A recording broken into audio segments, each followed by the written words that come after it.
여러분 안녕하세요. 7월 11일 여의도 펀드매니저TV 금일 시장 전망 및 투자 전략 시작하도록 하겠습니다. 좋은 아침입니다. 화요일에 상큼한 아침이 밝았는데 여전히 날은 좀 습하고 비가 오락가락하는 그러한 날들, 전형적인 장마철인데 약간 우리나라도 이상하게 이제 동남아의 스콜처럼 시장이 여름이 좀 변화하는 그런 모습이 보이네요. 그 참 오래 한 4, 5년 전부터 우리나라의 여름이 스콜처럼 동남아 시장처럼 그런 모습으로 변하는 모습이 자주 목격이 되고 있습니다.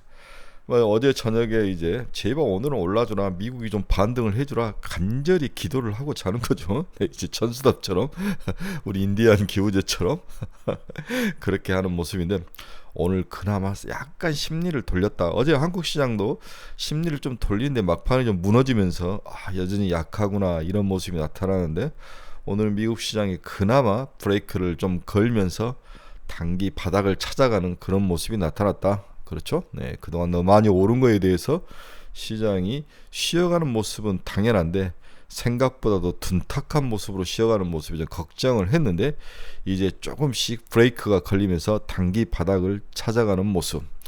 결국 내일 발표될 CPI가 과연 브레이크를 확실히 걸고 위로 끌어올리는 기술적 반등의 모멘텀이 될 수 있는 건지, 아니면 코어 CPI가 우리가 예상했던 5.0이 아니라 YY 기준으로 5.2나 3이나 지난달에 5.3이었는데 더 빠지지 않거나 이런 또 쇼킹이 오거나 둘 중 하나인데, 아니면 5%를 깨고 4.8이라든지 코어 CPI가 더 내려온다든지 이러한 생각보다도 더 많이 CPI가 빠져준다면 다시 끌어올릴 상승의 모멘텀으로 작용할 가능성이 있는 그런 뭔가 기로에 서 있다 이렇게 볼 수 있는 거죠.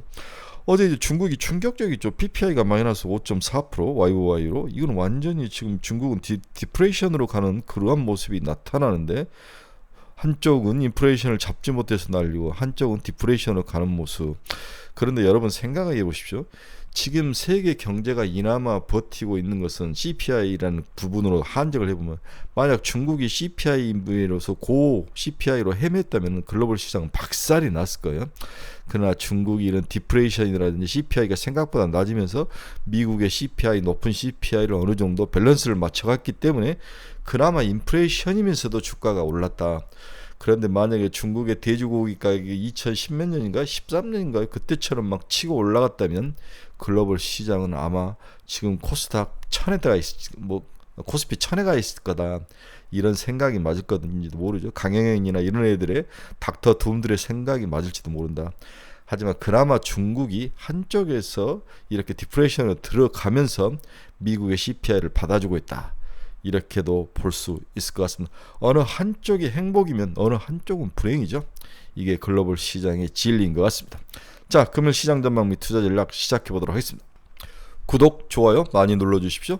네, 금일 주가 추이를 한번 봅시다. 다우는 0.57 상승, 나스닥은 0.08, 겨우 턱걸이를 한 거죠. S&P는 0.24. 막판에 다들 좀 끌어올리는 모습, 막판 끝은 좀 나쁘진 않았다. 나스닥은 좀 힘든 면이 있었는데 다우라든지 S&P 500은 끝까지 잘 버티는 그러한 모습. 오늘 정도 한국에서 더 기술적 반등 정도는 충분히 가능하다. 이 나스닥을 좀 뜯어봤더니 역시 저는 이제 아침에 보면 이제 필라델피아 반도체 지수를 많이 보는데 오늘 반도체 관련 지수들이 많이 올랐어요. 마이크론 테크놀로지, 브로드캄, NXP 이런 ASM 이런 애들 전부 3% 근처씩 올라가면서 필라델피아 반도체 지수를 많이 올랐습니다. TSMC는 좀 빠지고 애플, 테슬라는 좀 빠지는 모습이었는데 반도체주들이 올라가면서 그나마 기술주들의 반등이 이루어졌다. 여기에 이제 DS가 좀 달러 인덱스가 하락을 하고 달러가 약세로 가고 또 금리도 소폭 하락을 하면서 마감을 했습니다. 이러한 조건들이 오늘 기술적 반등을 불러일으키는 원인이 됐다. 한국 시장도 큰 V자 반등은 없죠. 지금 이제 박스권에 갇혀서 박스권 하단까지 내려왔는데 하단을 뚫고 가느냐 마느냐의 그 기로에 서 있는데 다행히 주가 지수가 박스권 하단을 터치하고 다시 소폭 올라오는, 박스권 하단은 2,500이죠. 네, 코스피 기준으로 2,500인데 이걸 뚫고 올라오는, 타치하고 올라오는 그나마 다행이다, 이런 아침이다, 이렇게 볼 수 있습니다. 금일 시장 키포인트 한번 보겠습니다. 미 연준 부의장 미스 바저파 강화된 자본 규정을 적용을 하겠다, 은행인을 확대하겠다, 좀 강하게 좀 뭔가를 만들겠다는 건데, 이러면 이제 주식 시장에는 그렇게 호재는 아니죠. 네, 뭔가 강화된 자본 규정을 새로 많은 은행에 확대 적용하겠다는 것은 좋은 일은 아니다. 샌프란시스 연은 총재는 연내 2의 추가 금리 인상이 필요하다. 지금 이제 연준 의장, 부의장, 연준 지방은행 총재들이 발언을 할 수 있는 기간이기 때문에 막 자기 생각을 일관되게 쏟았는데 대표적인 것은 한 줄이죠. 금리 더 올려야 된다. 2번 올려야 된다. 나토가 튀르키예하고 스웨덴의 가입 절차 진행을 합의했다. 네. 중국 상반기 신차 판매가 중국 브랜드가 54%, 타국이 46% 이렇게 이루어지죠. 네, 중국은 제가 봐서는 갈라파고스 신드롬으로 빠질 거예요. 갈라파고스 신드롬이라는 건 뭡니까? 내수 시장이 너무 크면 글로벌 시장의 표준을 따르는 것이 아니라 자기들만의 독특한 영역으로 가버린 거죠. 일본이 대표적으로 그런 시장으로 가면서 망조가 들었고 중국도 그런 시장으로 갈 것 같습니다. 독특한 거 있잖아요. 자기들 문화에만 맞는 거. 글로벌 표준화든지 이런 것들을 무시하면서 가는 갈라파고스. 이러면 내수 시장에서만 헤엄치는 거죠. 이러다가 일본처럼 따이하는 거죠. 지금 글로벌 시장에서 유일하게 잘 되는 것은 스레드다. 네. 뭔가 SNS라든지 뭔가 새로운 판이 네트워크가 하나 필요했다. 트위터 이후에 새로운 게 없었는데 시장에 스레드라는 새로운 게 들어왔다. 여기에 인스타를 많이 하는 사람들을 엮어놨기 때문에 1억 명 돌파가 쉽게 되는 거죠. 하지만 우리 이제 메타 플랫폼스 같은 페이스북 같은 주가는 크게 또 오르진 않아요. 기존에 많이 올랐기 때문에 오늘도 0.65% 정도 오르면서 끝나는데 한국에서는 이와 관련된 종목들이 막 치고 올라오는 모습이 있는데 또 조심을 해야죠. 항상 뒷북 치고 또 내려오는 거기 때문에. 하지만 일단은 용자들이 그 종목을 탔다면 추가로 상승할 가능성이 있다. 적절할 때 뛰어내리는 것도 좀 생각을 해봐야 된다. 네, 트위터 트래픽이 11%나 감소하는 또 역작용이 나타났습니다. 시티가 S&P 500 전망을 4,000포인트이라도 또 하향 조정을 했네요. 톰리가 내일 발표될 CPI 예상을 하회할 전망이다. 증시 상승 모멘텀이 될 것이다. 내가 톰리 이름을 많이 들어본 누구냐고 한번 찾아봤더니 이 사람은 펀드 스트레트라는 회사의 리서치를 하시는 분인데 이분이 전형적인 강세론자예요. 저랑 정말 비슷한 전형적인 닥터두만이 그 반대편에 서 있는 사람인데 저랑 좀 스타일이 비슷한 것 같습니다. SC가 비트코인 내년 말까지 12만 달러에 도달하겠다. 이런 허황된 애들은 왜 이렇게 쓰는지 모르겠어요. 이제 3만 달러 했는데 내년에 12만 달러라. 이건 있을 수 없는 일입니다. 앞에서도 이야기했지만 달러 지수가 마이너스 0.3 하락하면 101.97까지 내려왔습니다. 달러가 전형적으로 이제 한 번 정도면 끝나지 않겠나. 금리 인상이 이 정도를 반영을 한 거죠. 3반영을 하고 이제 내려왔습니다. 금 가격도 0.06. 즉 플라이트 퀄리티 자산 모두 다 약세로 돌아섰죠. 미 국채 금리 한번 봅시다. 2년짜리는 4.87, 5% 찍고 내려온 거죠. 10년짜리는 4.007, 이게 또 3%대로 내려가줘야 되죠. 네, 4.1bp 하락, 5.9bp 하락. 금리, 달러, 그렇죠? 금, 이 세 가지 모두 미국의 안전자산을 대표하는 건데 모두 다른 모습으로 달러와 금은 약간 가격이 내려오고 금리는 가격이 상승하는 그런 모습으로 반응을 하고 있습니다. 73달러를 상회하던 WTI가 오늘 살짝 빠졌네요. 0.64%. 중국 경기가 나쁠 것이다. 이 이유로 좀 빠졌는데 그 전에는 미국 증시가, 미국 경제가 생각보다 나쁘지 않을 것이라는 것 때문에 60달러 후반에 있다 치고 올라와 버렸는데 이제 좀 멈추는 모습은 나타나고 있습니다.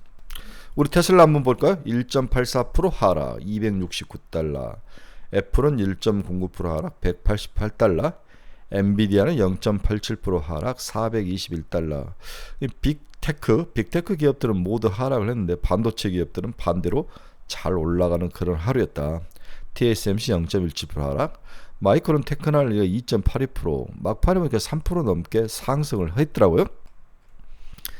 네, 우리 SK 하이닉스가 비전 프로에, 애플의 비전 프로에 반도체를 공급할 것이다, 이런 소식도 들었는데 다행인 것 같습니다. 메타 플랫폼스는 0.65% 상승, 노블록스는 0.47% 상승하며 마감을 했고요. 비트코인은 2.51% 상승하며 39,949달러를 지나가고 있습니다. 어제 이제 제가 하루 종일 머리가 아팠죠. 저희들이 밀었던 이제 뭐랄까 로봇과 그 다음에 폐배터리 관련 기업들이 전부 다 위에서 50% 하락하는 반토막들이 나 있는데 이걸 어떻게 해야 될지 많은 우리 카페 친구들이 고민 속에 들어가 있는데 저도 전략을 짜기가 참 힘들어요. 그리고 뭔가를 예측하기가 참 어려운 시장이 지금 한국 시장에 펼쳐지고 있다. 정말 잡주란 잡주들이 무섭게 돌면서 저런 종목도 올라가나? 저런 것도 호재가 되나? 뭐 이런 것들이 한번 호재를 발견하면 이미 5, 6%씩 올라가면서 쫓아갈 수 없는 그런 상황, 또 쫓아가면 하루 만에 무너지는 상황, 또 그 다음 날은 또 다른 섹터와 종목이 순환하는 굉장히 예측하기 힘든 시장에 돌고 있다. 그만큼 시장이 주도주가 없다는 거죠. 주도주들이 올라가다가 다 무너져 있는 상황에서 이게 쉬어가는 과정인지 본격적으로 하락을 하는 과정인지 판가름하기 어려운 시장이 펼쳐지고 있다. 이게 이제 첫 번째 오늘 제가 여러분들과 나누고자 하는 주제죠. 뭔가를 예측하기에 정말 어려운 시장이다. 긴축 기조가 강화되고 있다. 치약 부분이 부각 중이다. 중국의 디플레가 어제 시장을 망가뜨렸다. 코스피는 장중 하락과 상승을 거듭하다가 5일 연속 하락으로 마감을 했습니다. 어제 오전 일부 저점 매수가 유입됐으나 대내외적으로 노이즈가 작용하며 주가는 장막판 약세로 전환을 했죠. 미국 6월 비농업 고용지수 증가폭은 예상을 하회했지만 임금 상승률이 높았죠. 금융시장은 이를 긴축 강화 변수로 반영을 했습니다. 앨런 미 재무장관 방중은 양국 소통 강화에 공감을 형성했지만 합의된 사안은 없어서 반쪽짜리 이벤트로 평가되며 그냥 흐지부지하니 끝나고 말았죠. 시장에 긍정적인 요인을 주지는 못했습니다. 중화권 증시는 당국의 빅테크 기업 규제 마무리 인식으로 상승 출발했지만 중국 6월 소비자 및 생산자 물가지수 모두 시장 예상을 하회하면서 디플레 우려가 불거지면서 상승폭을 축소하며 마감을 했죠. 네, PPI가 마이너스 5.4로 충격을 안겨줬죠. 디플레이션이죠. 여기에 국내 시장의 수급을 보면 외국인들이 지속적으로 파는 모습이 나옵니다. 어제도 외국인이 2200 코스피에서 금융투자가 1190억 증권이 팔았다는 거죠. 투신도 400억 500억 가까이 매도, 주요 기관 투자가 세 군데에서 다 매도를 하는 모습, 이런 모습이 나타나고 있죠. 우리 코스닥도 한번 살펴봅시다. 외국인이 1000억 가까이 매도를 했고 금융투자가 거의 400억 500억대, 투신이 673억대. 이 투신은 새마을금고 해지가 큰 영향을 미치죠. 새마을금고가 자금 마련을 위해서 사모자산에 맡겨놨던 돈들을 빼가고 또한 여기를 불안하게 생각했던 은행, 일부 작은 기관 투자, 연기금, 공제 이런 데서 돈을 빼가면서 이 문제의 사단이 발달하고 있다. 국내 기관 투자가들의 주가 붓기가 지속되고 있다. 어제 종가에서도 막 갖다 부어버리는 모습이 나타나는데 아마 어디서 해지가 들어왔던 것 같아요. 이런 모습들이 현재 국내 주식시장의 약세의 원인이 되고 있다. 뭔가 불안하죠. 두 번째는 경기 반등 방향성보다는, 경기는 이미 반등해서 올라오고 있는 것은 방향성은 확실히 맞는데 이제 사람들이 이 방향성에 열광하지 않고 속도가 필요하다는 거죠. 속도. 빨리 올라와라. 빨리빨리 좀 올라와라. 이 속도가 좀 필요하고 CPI도 좀 빠르게 빠져라. 이 속도의 문제에 사람들이 열광을 하는 거죠. 방향성은 이미 이 방향성이 반대로 우리가 생각했던 것 다르게 긍정적인 방향성을 틀면서 주가가 올라왔는데 1차 상승을 반영을 했다. 지금은 이제 찌글찌글 이렇게 밑에서 휘는데 이제 올라가려면 뭔가를 끌어올릴 속도가 필요하다. 경기 반등에 대한 속도도 필요하고 CPI 하락에 대한 속도가 필요하다. 스피드. 이 속도에 사람들이 큰 어떤 자기들의 포커스를 두기 시작했다. 이렇게 지금 봐야 되는 거죠. 그래서 지금 글로벌 경제 그리고 한국 경제에 필요한 것은 회복 속도이다. 5월 제조업 가동률이 72.9%로 8개월 만에 최고치를 경신했으나 가동률은 재고율이 123.3%로 역대 두 번째 높은 수치를 기록하고 있다. 재고가 안 빠지고 있는 거죠. 23년 4월 재고율은 130%로 관련 통계 작성하기 시작한 1985년 이후에 최고치를 기록했죠.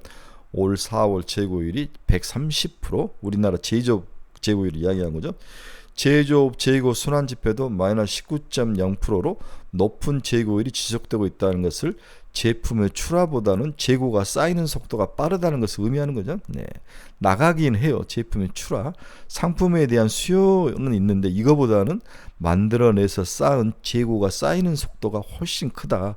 재고율이 120 몇 프로, 130%가 간다는 것은 산업별로 가동률과 재고율을 나누어 살펴보면 최근 자동차, 트레일러와 반도체 가동률이 크게 반등하는 모습은 나타난다. 확실히 이 뭐라 그럴까? 그 가동률, 제조업 가동률은 확실히 좋아진다. 특히 반도체 쪽에서 가동률은 좋은 모습이 나타나고 있습니다. 하지만 재고율이 더 많이 쌓인다는 거죠. 문제는 자동차와 트레일러 재고율은 평균 또는 낮은 수준인 반면 반도체 재고율은 고점 수준에 머물러 있다는 사실이 사람들에게 그리고 주식 투자 플레이어들에게 답답함을 주는 거죠. 스피드. 반도체 재고와 출하 지수를 나눠보면 재고 수준은 높은 반면 출하 강도는 강하지 못하는 모습이 나타나고 있다. 이는 반도체 업황 반등이 본격화되기까지 시간이 좀 걸릴 수 있다는 것을 의미를 한다. 이게 삼성전자의 생각보다 나쁘진 않는 실적을 발표했지만 삼성전자가 계속 삐질삐질하는 거와 똑같은 거죠. 많은 사람들이 재고율이 하락할 거라고 생각을 했는데 생각보다 재고율이 하락하지 못하는 거. 수요는 조금씩 되살아나는데 Q는 증가하는데 재고율 그 속에 있는 스피드의 문제가 현재 주식시장의 침체를 가져오고 있는 게 아닌가 또 이렇게도 보고 있다는 거죠. 한국 제조업 재고율과 평균 가동률을 보면 제조업 평균 가동률은 이 하늘색 막대기는 올라가고 있죠. 또 제조업 재고율도 높은 수준에서 빠지지 않고 있습니다. 이 가장 높은 게 4월 130을 기록하면서 역사상 1985년 역사상 가장 높은 재고율인데 그 이후에도 빠지는 속도가 느리다는 거죠. 스피드가 느리다. 이러한 것들이 주식시장의 2차 상승을 이끄는 블락 어떻게 보면 부정적인 요인으로 작동을 하고 있다. 이 이야기를 아침에 제가 이제 귀에 못이 박히도록 하는 거죠. 특히 이제 우리가 고민하는 것은 향후에 통화 긴축이 더 지속이 된다면 수요가 위축될 것은 눈에 뻔하죠. 이렇게 된다면 제조업 회복은 녹록지 않을 것이다. 녹록지 않을 것이다. 경기 사이클이 늘어지고 있는 시점에서 1차적으로 업황의 저점 통과 여부도 중요하지만 이 부분이 이제 업황을 저점에 통과했다는 것도 1차 상승을 했는데 2차적으로 업황의 회복 속도도 중요하다. 방향성은 틀었는데 빨리 회복해 올라와야 된다는 거죠. 이 사실을 시장이 눈여겨보고 있다. 스피드의 관점을 두고 있다. 이렇게 볼 수 있습니다. 한국 반도체 수출과 일반 기계 투자를 보면 일반 기계 투자는 찌글찌글하죠. 그렇게 높지도 않고 좀 빠지는 모습인데 반도체는 바닥에서 치고 올라오는 모습이 보여지고 있습니다. 하지만 속도가 너무 바닥에서 느리죠. 자, 이제 우리에게 중요한 것은 코스피 121선 2500을 지켜라. 그렇죠? 코스피 121선 2500 지지 여부가 중요하다. 이게 무너지면 저는 생각보다도 많이 무너질 것 같아요. 2500에서 2450 이 사이를 지켜야 되는데 이게 121선에 걸려 있다는 거죠. 향후에 중요한 지지선이니까 이 부분을 꼭 매일매일 체크하는 그러한 집중력이 좀 필요합니다. 두 번째는 우리에게 중요한 것은 돈이 지금 IPO로 빠져나가죠. 필에너지 일반 청약에 지난주 15조의 돈이 몰렸습니다. 경쟁률이 1318대 1. 와, 마이너스 60에서 마이너스 40이죠. 마이너스 40에서 플러스 400%까지 될 수 있는 거. 10,000원을 투자하면 6,000원에서 40,000원까지 갈 수 있다는 거죠. 여기에 지금 환장을 해가지고 돈이 예탁금이 빠져나와서 전부 일이 들어가는 거죠. 청약자금을 15조씩 몰려 들어가는 거죠. 하루에 주식 거래량이 15조가 안 되는데 15조씩 돈이 몰려가는 거. 이러한 것들이 문제가 있는 거죠. 어제도 이제 세 종목이 IPO를 기관 투자가를 중심으로 수요 예측을 했는데 내일 모레면 또 일반 투자가들이 수요 예측에 들어올 건데 어마어마한 돈이 빠져나갈 것 같다. 이러한 것들 때문에 주식하기 참 힘들 것이다. 당분간. 따라서 큰 반등은 없다. 이러한 박스권 하단을 살짝 2,500을 터치할 말라 할 때 다시 올라오는 모습. 그 다음에 상단에 갔다가 다시 들어오고 중간에서 기는 이러한 모습 정도를 예상하다가 뭔가 모멘텀이 있으면 툭 치고 올라오는데 그 모멘텀이 결국 기업 실적이다. 생성 AI라든지 로봇이라든지 뭔데 미래에 뭔가 새로운 것들이 와서 시장을 끌고 가야 되는데 스레드도 좀 약한 것 같고 확장성은 좀 없어 보이는 것 같고 결국은 AI 쪽이 다시 한번 돌아와야 되는데 이 부분이 엔비디아 실적 발표가 8월에 있기 때문에 좀 답답하죠. 그때까지는 좀 시간이 걸릴 것이다. 엔비디아의 8월 실적에서 우리가 예상했던 엔비디아 자체에 예상한 그 가이던스를 초과해서 필요하다. 반도체가 더 필요하다. 더 반도체가 잘 팔릴 것이다. 이러한 세게 확실한 것들이 필요한데 8월까지는 기다려야 할 것 같습니다. 일단은 내일 발표될 CPI나 이런 것들은 이 박스권의 내에서 움직임을 끌고 올라가는 거죠. 박스권 하단에 있던 건 상단으로 가는 그 정도의 움직임이지 이 상단 박스권을 뚫고 갈 그 정도는 아니다. 이렇게 봐야 될 것 같아요. 따라서 오늘 아침은 미국발 기술적 반등은 그나마 다행이다. 브레이크가 걸린 거죠. 바닥이 2,500일 수도 있다. 나름대로 작은 브레이크가 걸렸는데 이 브레이크가 내일 다시 한번 확실히 걸리고 위로 밀어 올리는 그러한 일들이 일어나면 좋을 것 같아요. 내일 미국 CPI 지수에서 가장 중요한 코 CPI죠. YY로 5.0 이하로 나와야 시장이 거기에 민감하고 와 하고 반응할 것이다. 그래서 늘 우리의 감심사는 반등 시에 누가 갈 것인가 이 부분이죠. 어쩔 수 없습니다. HBM, 반도체, DDR5, 의료 미용 기기, 전력 기기 이런 쪽으로 압축을 해서 기다리는 방법밖에 없죠. 이제 여러분들이 재건주를 쫓아가겠습니까? 뭘 쫓아가겠습니까? 재건주 쪽 올라가다 금방 다시 더 쓰러질 거예요. 지금 윤석열 대통령이 또 방산 쪽으로 세일자로 간 것 같은데 저것도 큰 기대는 하지 마십시오. 항상 일회용으로 하다 마는 케이스니까 이제 근본적인 기업 실적 발표에서 빅테크 기업들이 생각보다도 어닝 서프라이즈를 한 방씩 뻥뻥 날려줘야 이 박스권 장 그리고 박스권 하락에 머물러 있는 이 기운을 끌고 올라가지 않을까. 저는 개인적으로 그렇게 예상을 해봅니다. 내일 CPI의 고 CPI 지수가 중요하고 빅테크들이 이번 주 금요일부터 본격적으로 금융주를 중심으로 발표를 하기 시작하는데 이들의 기업 실적이 어닝 서프라이즈가 빅 어닝 서프라이즈가 나야 된다. 그렇지 않으면 결국 무너질 확률도 있다. 그래서 두 개의 관점을 가지고 시장을 접근을 해라. 포커스를 맞춰라. 저는 개인적으로 충분히 해볼 만한 싸움이다. 부정적으로 생각지 않습니다. 저는 약간 긍정론자인데요. 역시 에너지를 좀 충전해야죠. 충전하고 한 번 더 상승이 남아있다. 이렇게 여러분들에게 강하게 이야기를 해드리고 싶네요. 뭔가 투자의 방향성을 잃어버리는 우리 친구분들 저희 카페로 오십시오. 가지고 있는 종목에 상담이 필요하신 분들 저희 카페로 오십시오. 뭔가 추천 종목을 듣고 또 관심 종목을 듣고 싶으신 분도 저희 카페로 오십시오. 여러분들의 좋은 친구가 되드리겠습니다. 여러분 감사합니다. 장이 계속 지지부진하고 하락의 모습이고 내 건 올라가지고 내 것만 안 오른다가 어제 이제 한 줄의 핵심이었는데 이럴 때일수록 잘 견디셔야 됩니다. 장은 언제든지 다시 빠르게 그리고 리딩 백번을 종목을 중심으로 다시 올라옵니다. 믿으시기 바랍니다. 여러분 감사합니다. 즐거운 하루 되십시오. 내일 뵙겠습니다.